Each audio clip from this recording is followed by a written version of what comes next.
नमस्कार, बुलेटिन में आप सभी का स्वागत है। मैं हूं आपके साथ सृष्टि शुक्ला। खबरों से पहले नजर डालते हैं इस वक्त के सुर्खियों में। किसानों के आंदोलन का 20वां दिन, किसानों से बातचीत को तैयार सरकार। कृषि मंत्री नरेंद्र सिंह तोमर बोले, हमें जवाब का इंतजार। 4094 करोड़ के अनुपूरक बजट पर कैबिनेट ने लगाई मुहर। विधानसभा सत्र में होगा पेश। प्रदेश मंत्रिमंडल की बैठक में लगी मुहर। देहरादून राज्य कैबिनेट की हुई महत्वपूर्ण बैठक। कैबिनेट में 4 अहम प्रस्ताव पास। मेडिकल कॉलेज में नर्सों की भर्ती का प्रस्ताव। रानीखेत के सर्ड ब्लॉक में सड़क हादसा, खाई में कार गिरने से 3 लोगों की मौके पर मौत। कार में सवार थे 4 लोग, 1 घायल। डोईवाला में इको फ्रेंडली पार्क से पर्यटन को मिलेगा बढ़ावा। सीएम त्रिवेंद्र सिंह रावत का ड्रीम प्रोजेक्ट है थानों का इको पार्क। थानों रेंज जुटा रहे सुविधाएं। शीतलहर की चपेट में उत्तराखंड, घना कोहरा बन रहा मुसीबत। अगले 2 दिन बारिश और बर्फबारी के आसार। आप देख रहे हैं की न्यूज, खबरों का सारथी। रानीखेत से बड़ी खबर बताते हैं आपको। सर्ट ब्लॉक में हुआ दर्दनाक सड़क हादसा। रानीखेत से बड़ी खबर, जहां पर सर्ट ब्लॉक में दर्दनाक सड़क हादसा हो गया है। खाई में कार गिरने से 3 लोगों की मौके पर मौत हो गई है। कार में 4 लोग सवार थे, एक की हालत नाजुक बनी हुई है। घायल को नजदीक के अस्पताल में भर्ती करवाया गया। नौकुचिया रणथंभल मार्ग में बंसाल गांव के पास की एक घटना बता रहे हैं आपको।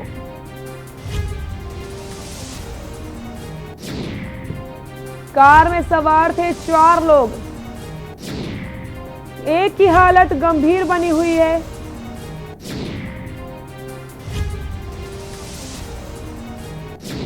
सर्ट ब्लॉक में दर्दनाक सड़क हादसा, खाई में कार गिरने से 3 लोगों की दर्दनाक मौत हो जाती है।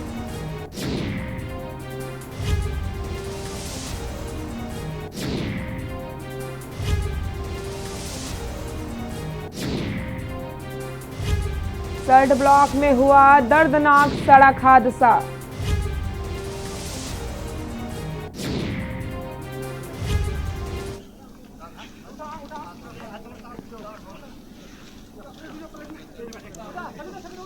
उत्तराखंड में त्रिवेंद्र कैबिनेट की अहम बैठक होती है, जिसमें कई अहम प्रस्तावों पर मुहर लगी। कैबिनेट बैठक में 4 प्रस्ताव कैबिनेट के सामने रखे गए, जिसमें से 4 प्रस्ताव को कैबिनेट ने अपनी मंजूरी दी। पहला 4096 करोड़ का अनुपूरक बजट मंजूर हुआ। मेडिकल कॉलेज में नर्सों की भर्ती का प्रस्ताव। भर्ती उत्तराखंड प्रविधिक शिक्षा बोर्ड के द्वारा करने की मंजूरी दी गई। मेडिकल कॉलेज में नर्सों की भर्ती उत्तराखंड प्राविधिक शिक्षा बोर्ड करेगा। पीजी करने वाले डॉक्टर से अब कोई गारंटी नहीं ली जाएगी। वहीं कैबिनेट में यूपीसीएल वित्तीय लेखा रिपोर्ट प्रस्ताव मंजूर किया गया। विद्युत नियामक आयोग की विनियम को सदन के पटल पर रखा जाएगा। लगभग 4096 करोड़ का अनुपूरक बजट विधानसभा के शीतकालीन सत्र में आएगा।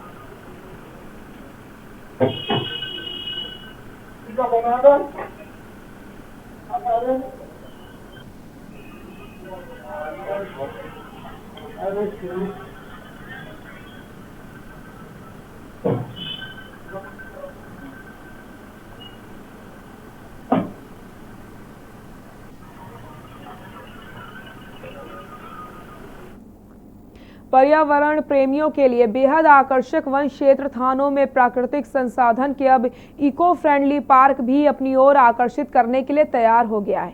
मुख्यमंत्री त्रिवेंद्र सिंह रावत ने भी इस पार्क की सराहना करके यहां पर सुविधाएं जुटाने के लिए वन विभाग को सहयोग देने की बात कह चुके हैं। ये रिपोर्ट देखिए। डोईवाला विधानसभा को लगातार एक के बाद एक नई सौगात मिलने का सिलसिला जारी है। मुख्यमंत्री त्रिवेंद्र सिंह रावत की विधानसभा डोईवाला को पहाड़ी क्षेत्र थानों में मुख्यमंत्री की पहल पर वन क्षेत्र थानों रेंज ने इको पार्क का निर्माण कराया है।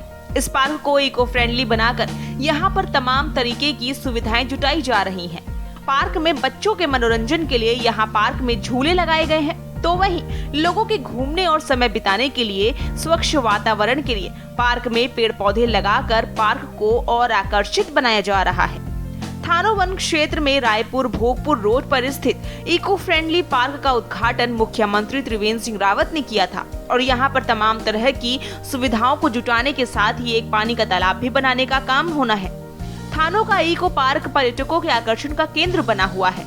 जो भी इस मार्ग से गुजरता है वो इस पार्क के दीदार जरूर करता है। दिल्ली के कुछ लोग पार्क में मस्ती करते मिले और हमसे बात करते हुए दिल्ली के पर्यटक लक्ष्य आहूजा ने बताया कि यहाँ का वातावरण बेहद खूबसूरत है, पहाड़ियाँ हैं, पानी है और पार्क में मनोरंजन के साधन हैं, जिसे देखकर हम यहाँ पर रुके।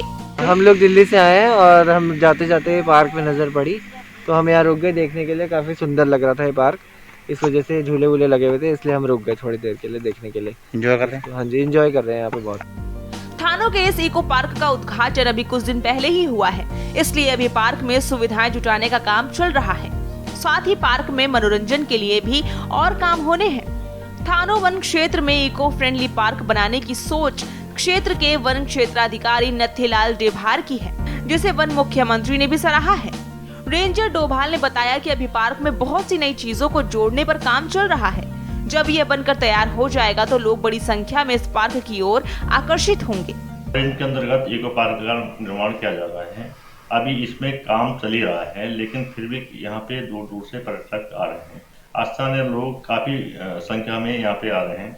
लोगों को काफी अच्छा महसूस भी हो रहा है। यहाँ पे मेन है कि एक तो हवाई अड्डा नजदीक है, तो यहाँ पे बाहर के पर्यटक भी काफी आते हैं, तो स्थानीय लोगों को भी काफी बेनिफिट मिलेगा। यहाँ पे तो अभी झूले लगाए गए हैं। अभी यहाँ पे वाटर हार्वेस्टिंग भी किया जाएगा, कुछ तालाब बनाए जाएंगे और कुछ फुलवारी अन्य मतलब गेट्स अन्य काफी निर्माण कार्य बनाए। डोईवाला विधानसभा को लगातार विकास योजनाओं से जोड़कर यहाँ सीएम की वीवीआईपी विधानसभा को आदर्श विधानसभा बनाने का काम किया जा रहा है, तो वहीं सीएम की विकास की सोच को अधिकारी मूर्त रूप देने में लगे हुए हैं। थानों का इको फ्रेंडली पार्क लोगों को अपनी ओर आकर्षित करेगा, तो इससे यहाँ पर्यटन को बढ़ावा मिलेगा, तो वहीं राजस्व भी मिलने से राज्य की आय भी बढ़ेगी और रोजगार के साधन भी क्षेत्र के लोगों को मिलेगा। के न्यूज इंडिया के लिए डोईवाला से राजकुमार अग्रवाल की रिपोर्ट।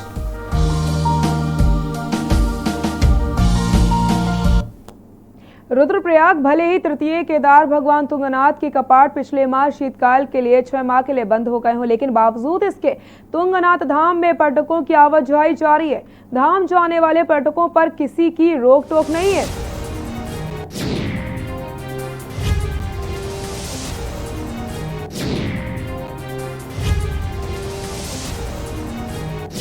उत्तराखंड में आज से खुलेंगे डिग्री कॉलेज। 9 महीने बाद आज से खुलेंगे डिग्री कॉलेज। कोरोना संक्रमण के चलते बंद थे कॉलेज।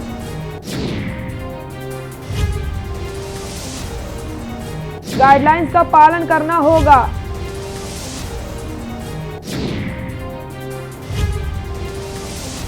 सरकार ने प्रथम चरण में खुलेंगे डिग्री कॉलेज।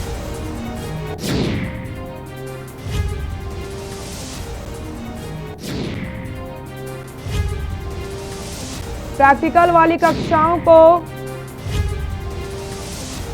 उत्तराखंड में आज से खुलेंगे डिग्री कॉलेज।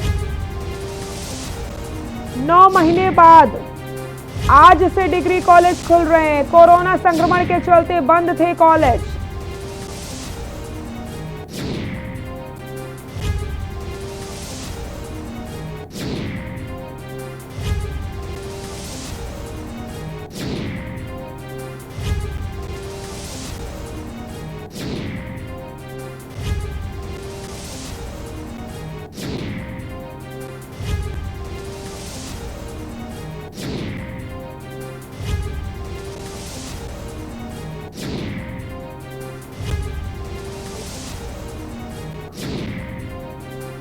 इसी खबर पर ज्यादा जानकारी के लिए हमारे विशेष संवाददाता राजेश वर्मा हमारे साथ जुड़ चुके हैं। राजेश जी, कोरोना के चलते डिग्री कॉलेज 9 महीने से बंद थे, आज से खुलने वाले हैं, क्या कुछ है पूरी जानकारी? आज जो है आज मंगलवार को सभी डिग्री कॉलेज जो है खुलने हैं और इस तरीके से लगातार कोरोना के आ रहे थे, लेकिन काफी नुकसान जो है वो छात्रों को उठाना पड़ा। तो कहीं ना कहीं सरकार ने अब ये जो फैसला लिया है, ये जो है विद्यार्थियों के लिए आगे बढ़ने के लिए बड़ा फैसला जो है आज किया गया है, जिसमें प्रथम तमाम जो है कॉलेज जो है खोले जाएंगे और कोविड-19 की गाइडलाइन का पालन करने की तमाम दूसरे राज्यों से अगर कोई भी यहाँ पर एग्रीकल्चर के लिए आता है या और भी प्रक्रियाओं के लिए आता है तो रिपोर्ट लेकिन बहरहाल सब चीजों को देखते हुए सरकार ने निर्णय लिया है और जिससे जो कॉलेज है वो आज से खोल दिए जाएंगे। जी, जिस तरीके से कोरोना की गाइडलाइंस का पालन करना होगा, उसको लेकर के जो प्रोटोकॉल्स होते हैं, इसके मद्देनजर क्या कुछ तैयारियां की गई हैं? बिल्कुल तो लगातार मामले आ रहे हैं, तो इसको देखते हुए सरकार ने फैसला लिया जिसमें सैनिटाइजर से लेकर कॉलेज क्लासों के एंट्री गेट पर रखा जाएगा और बकायदा मास्क और सोशल डिस्टेंसिंग का पालन किया जाएगा और क्लासेस जो भी होंगी, जो बड़ी क्लासेस होंगी वो भी जो है शिफ्टों के हिसाब से होगी, क्योंकि किसी भी तरीके की लापरवाही जो है वो सरकार ने कड़े निर्देश दिए हैं कि शिक्षा विभाग में उच्च शिक्षा के स्तर पर कोई भी ऐसी लापरवाही ना हो कि जो लगातार कोविड के मामले प्रतिदिन जिस तरीके से दोबारा बढ़ते दिखाई दे रहे हैं, तो उनको ऊपर लगाम लगाया गया है। लेकिन इस तरीके से आज एक बड़ा फैसला जो है मंगलवार को आज यानी कि आज के दिन जो है कॉलेज खोलने का किया है, तो कहीं ना कहीं बड़ी पहल जो है वो सरकार द्वारा देखने को मिल रही है, क्योंकि लगातार जैसे हमने बताया कि कोविड को भी देखते हुए और जिस तरीके से लगातार अभी तक 9 महीने से जो छात्रों की पढ़ाई का नुकसान हुआ है वो कहीं ना कहीं अब इस्तेमाल करने की तैयारी में जो है वो सरकार देखने को मिल रही है। लेकिन सब चीजों को देखते हुए कोविड का खास तौर से पालन रखने के कड़े निर्देश जो है वो सरकार ने दिए हैं। जी बिल्कुल, बहुत बहुत शुक्रिया आपका इन तमाम जानकारी के लिए।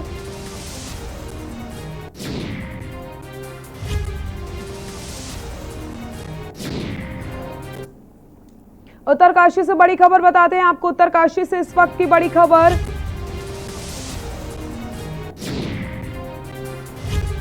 ग्रामीणों के खाते से करोड़ों के गबन का मामला सामने आया। पोस्ट ऑफिस में खातों से हुआ है 2 करोड़ का गबन। आरोपी पोस्ट मास्टर धर्म सिंह शाह गिरफ्तार कर लिया गया। उत्तरकाशी से खबर बता रहे हैं आपको, जहां पर आरोपी पोस्ट मास्टर धर्म सिंह शाह गिरफ्तार हुआ है।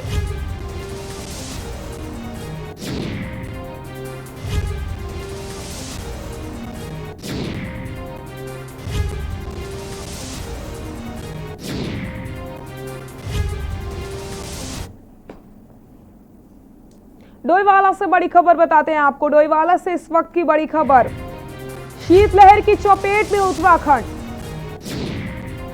डोईवाला में कोहरे के साथ दिन की शुरुआत। कोहरे ने बढ़ाई ठिठुरन, ट्रैफिक पर भी असर। हवाई अड्डे पर सुबह की हवाई सेवा प्रभावित हुई है। शीतलहर की चपेट में आ चुका है उत्तराखंड। डोईवाला में कोहरे के साथ दिन की शुरुआत होती है। इसी खबर पर ज्यादा जानकारी के लिए हमारे सहयोगी राजकुमार अग्रवाल हमारे साथ जुड़ चुके हैं। राजकुमार जी, कोहरे ने दस्तक देना शुरू कर दिया है और शीतलहर की चपेट में आ चुका है उत्तराखंड, जिससे लोगों को परेशानियों का सामना करना पड़ रहा है। क्या कुछ है पूरी जानकारी?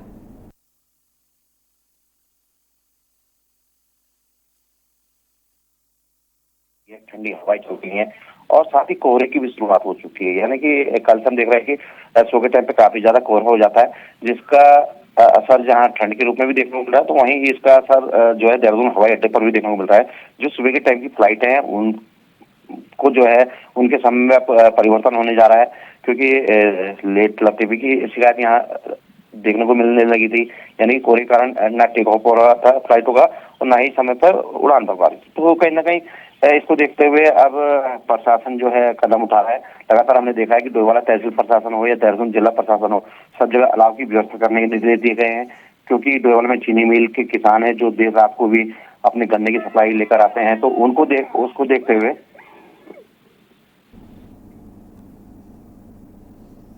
राजकुमार जी, जिस तरीके से ठंड ने दस्तक देना शुरू कर दिया है और लगातार पर्यटक भी पहुंच रहे हैं, तो उसको लेकर के प्रशासन की तरफ से क्या कुछ इंतजाम किए गए जिससे लोगों को ठंड से थोड़ी राहत मिल पाए? बिल्कुल, देखिए, क्योंकि उत्तराखंड सब लोग जानते हैं देवभूमि है और यहाँ पर खासकर अब जब बरसात के बाद बर्फ पड़ने लगी है पहाड़ियों पर, तो पर्यटकों की बड़ी संख्या में जो है आमद होने लगी है। तो उसको देखते हुए तमाम तरह के सुरक्षा उपाय अपनाए जा रहे हैं। लगातार ठंड को देखते हुए जगह जगह अलाव की व्यवस्था की गई है। तो वहीं लोगों से अपील भी की जा रही है कि ठंड को देखते हुए आप लोग अपने संसाधनों के साथ आए, क्योंकि कोई भी इस तरह का आप लोग अव्यवस्था ना फैलाएं ताकि ठंड से आप ही को दिक्कत हो। तो कहीं ना कहीं बहुत ज्यादा एहतियात बरतने की अपील की जा रही है लोगों से अब, क्योंकि लोग मसूरी आ रहे हैं, इसके अलावा पहाड़ी क्षेत्रों को भी पर्यटकों का रुख होने लगा है। तो उसको देखते हुए प्रशासन अपनी तरफ से पूरी व्यवस्था कर रहा है। जगह जगह अलाव की व्यवस्था की गई है और खासकर ठंड से बचने की लोगों को सलाह दे रहे हैं। डॉक्टर भी लोगों से अपील कर रहे हैं, क्योंकि कोरोना काल चल रहा है, तो उसको देखते हुए आप लोग सर्दी जुकाम से बचने के लिए पूरे प्रॉपर कपड़े पहने, सर को ढक के रखें। तो तमाम तरह की अपील की जा रही है। और क्योंकि नया साल भी आ रहा है, तो उसको देखते हुए भी तमाम तरह के एहतियात बरते जा रहे हैं। और खासकर क्योंकि अब कोहरे की शुरुआत हो चुकी है और आगे कोहरा अभी भी 9:15 का टाइम हो गया है, लेकिन कोहरा पूरी तरह से अभी जमा हुआ है, जिसको देखते हुए कहीं ना कहीं ट्रैफिक के संचालन में भी दिक्कतें आने वाली है। तो प्रशासन एहतियात बरत रहा है। सब लोगों से सावधानी की अपील की जा रही है कि कोहरे में सब लोग जानते हैं कि सड़कें दिखाई नहीं देती हैं, तो ट्रैफिक का संचालन भी बहुत आराम से करने की बात कही जा रही है। एयर ट्रैफिक पे हम देख रहे हैं कि बहुत ज्यादा प्रभाव पड़ा है। तो कहीं ना कहीं जो फ्लाइटें हैं उनके समय में अब तब्दीली होने वाली है। तो बहुत सारी दिक्कतें भी हैं। तो कहीं ना कहीं पर्यटकों के लिए बहुत अच्छा इस समय देवभूमि दिखाई दे रही है। बर्फ काफी ज्यादा पड़ चुकी है, जगह जगह ठंडी लहर यहाँ पे देखने को मिल रही है, जिसका कि दिल्ली के हमने पर्यटकों से बात भी की थी, तो काफी ज्यादा खुश यहाँ पर आकर दिखाई दे रहे थे पर्यटक कि शानदार वातावरण है यहाँ पे, मॉइस्चर बहुत अच्छा है, मौसम अच्छा है और पर्यावरण की दृष्टि से तो काफी ज्यादा अहम हमारा उत्तराखंड है। तो इस सबको देखते हुए कुछ फायदे हैं तो कुछ नुकसान भी हैं। जी साथियों, जिस तरीके से कोरोना का काल चल रहा है, इतने दिनों से लोग घर में कैद थे, लेकिन अब बर्फ गिर रही है और सबसे ज्यादा लोगों को इंतजार होता है बर्फ गिरने का। उत्तराखंड की ठंड का लोग बेसब्री से इंतजार करते हैं। तो पर्यटकों के आने का जो सिलसिला है वो किस कदर देखने को मिल रहा है? क्या पहले जैसे पर्यटक आ रहे हैं या फिर अभी भी कहीं ना कहीं कोरोना का असर देखने को मिल रहा है?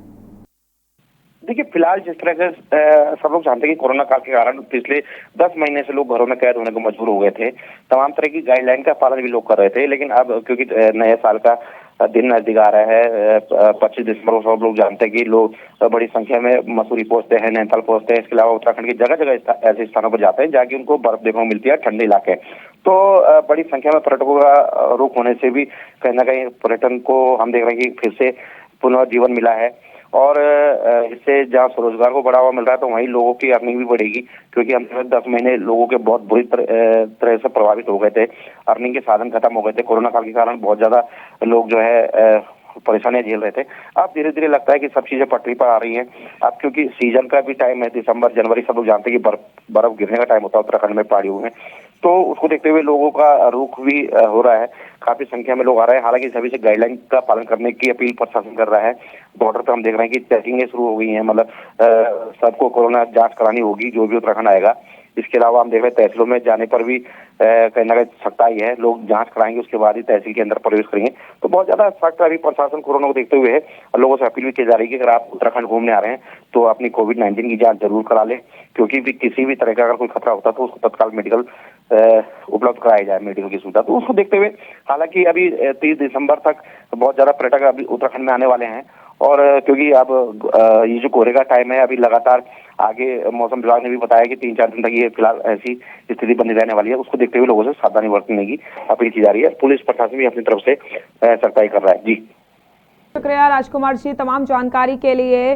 तो बड़ी खबर डोईवाला से बता रहे, जहां पर कोहरे की शुरुआत हो चुकी है। शीतलहर से लोगों को परेशानी हो रही है। कोहरे ने ठिठुरन बढ़ा दी है, ट्रैफिक पर भी इसका असर देखने को मिल रहा है।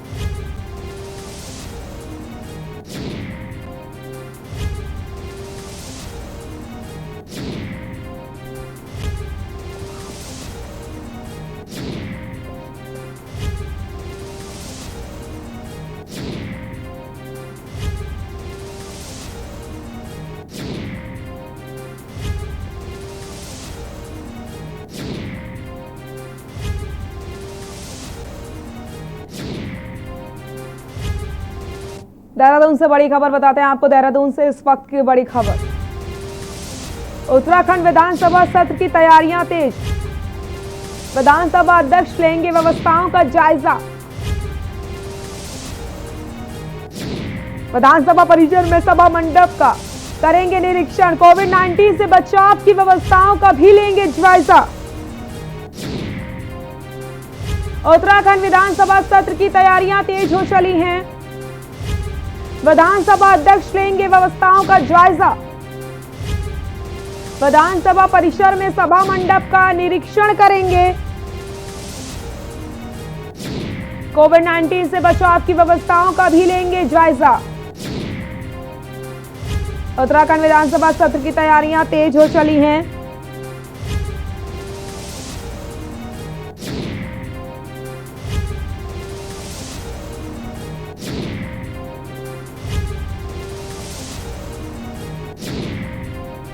कोविड-19 से बचाव की व्यवस्थाओं का लिया जाएगा जायजा। देहरादून से खबर, उत्तराखंड विधानसभा सत्र की तैयारियां तेज। विधानसभा अध्यक्ष लेंगे व्यवस्थाओं का जायजा।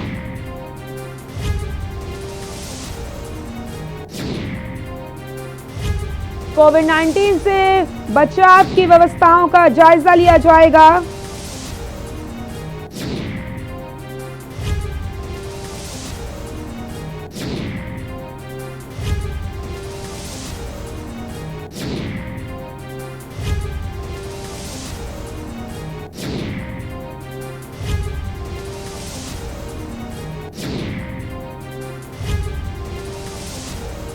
उत्तराखंड विधानसभा सत्र की तैयारियां तेज।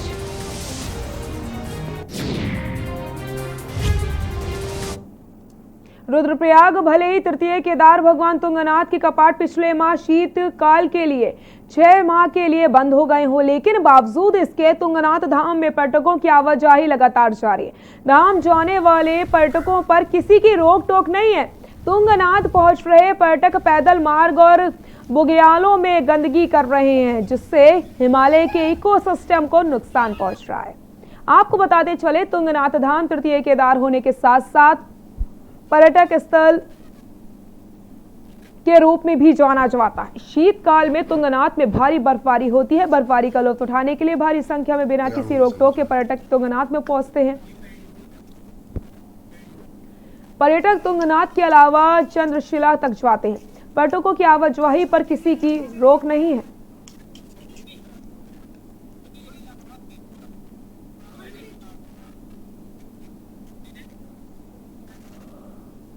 तुंगनाथ चौथा उत्तराखंड का एक बहुत ही सुंदर प्लेस है और हाई हिमालयन मिडोज प्लेस है। और 6 महीने जब यहाँ पे बाबा तुंगनाथ के कपाट खुले रहते हैं तो यात्री दर्शन के लिए जाते हैं, और जब 6 महीने कपाट बंद हो जाते हैं तो फिर यात्री यहाँ पे नहीं जाते हैं। लेकिन जो टूरिस्ट है, जो हिमालय के दीदार करना चाहता है, वो वहाँ पे जाता है कपाट बंद होने के बावजूद भी, और जो हिमालय के रूल्स हैं उसको फॉलो नहीं करता है। वहाँ पे कचरा फैला दिया, वहाँ पे पॉलीथीन लेके गए और छोड़ दिया। मन में जैसा कि आप बता रहे हैं, वर्तमान में भी तुंगनाथ में पर्यटक जा रहे हैं, क्योंकि प्रोटेक्टेड एरिया है। इसमें मोस्टली जो रिस्पॉन्सिबिलिटी है वो वन विभाग से संबंधित है, परंतु यदि कोई ऐसी समस्याएं आ रही हैं तो फॉरेस्ट डिपार्टमेंट के साथ समन्वय बैठाते हुए इसके लिए उचित कार्रवाई और व्यवस्थाएं भी बना ली जाएंगी। राजधानी देहरादून में सर्जन स्वराज पार्टी ने विभिन्न मांगों को लेकर सचिवालय कूच किया। इस दौरान राष्ट्रीय अध्यक्ष देवेश्वर भट्ट सहित कई कार्यकर्ता मौजूद रहे। हालांकि कूच से पहले कार्यकर्ताओं को पुलिस द्वारा बैरिकेडिंग लगाकर रोक दिया गया, जिसके चलते कार्यकर्ताओं की पुलिस से धक्का मुक्की देखने को मिलती है। वहीं पार्टी के राष्ट्रीय अध्यक्ष देवेश्वर भट्ट का कहना है कि राज्य को उत्तर प्रदेश से अलग हुए 20 साल से अधिक हो गए हैं, लेकिन परिसंपत्तियों का आज भी यूपी के कब्जे में है। साथ ही साथ अध्यक्ष का कहना है कि सरकार जल्द से जल्द विभिन्न मांगों को पूरा करने के लिए ठोस कदम उठाए।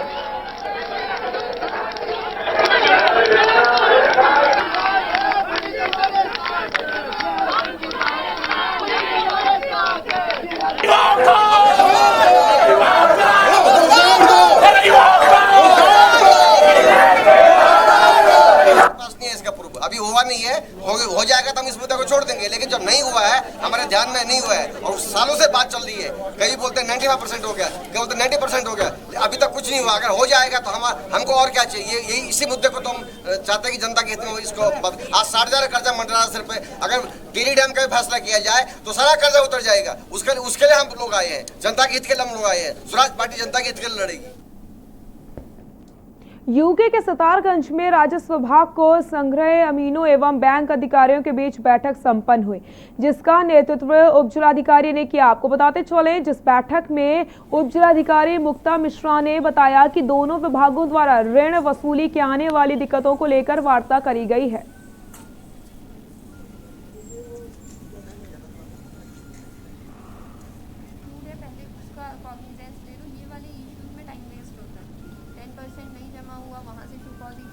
वसूली करनी होती है, उसके संबंध में हमारे राजस्व विभाग के संग्रह अमीनों और बैंकों के साथ हमने एक समन्वय बैठक की है। उसमें दोनों पक्षों के जो इश्यूज थे उन पे डिस्कशन किया गया और हमारे अमीनों को भी टारगेट दिया गया। बैंकों से भी अपेक्षा की गई है कि वो रिकवरी में जो बैंक की तरफ से सहयोग होता है वो उपलब्ध कराएं।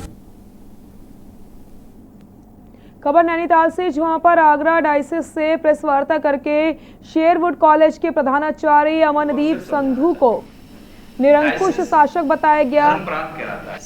आपको बताते चले, सदी के महानायक अमिताभ बच्चन के स्कूल शेरवुड कॉलेज के विवाद को लेकर के आगरा डायसिस ने लखनऊ डायसिस में पूरा उत्तर प्रदेश पत्रकारों से बातचीत में कहा कि लंबे समय से अमनदीप संधू प्रधानाचार्य के पद पर बने हैं।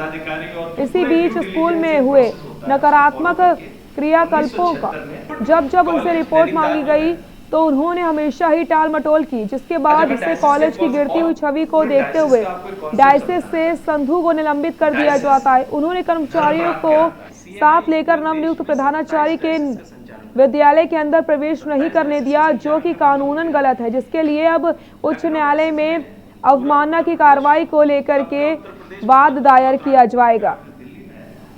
उनके जो पदाधिकारी और जो पूरे ड्यू डिलीजेंस। बुलेटिन में फिलहाल के लिए इतना ही। देखते रहिए के न्यूज़ इंडिया। नमस्कार।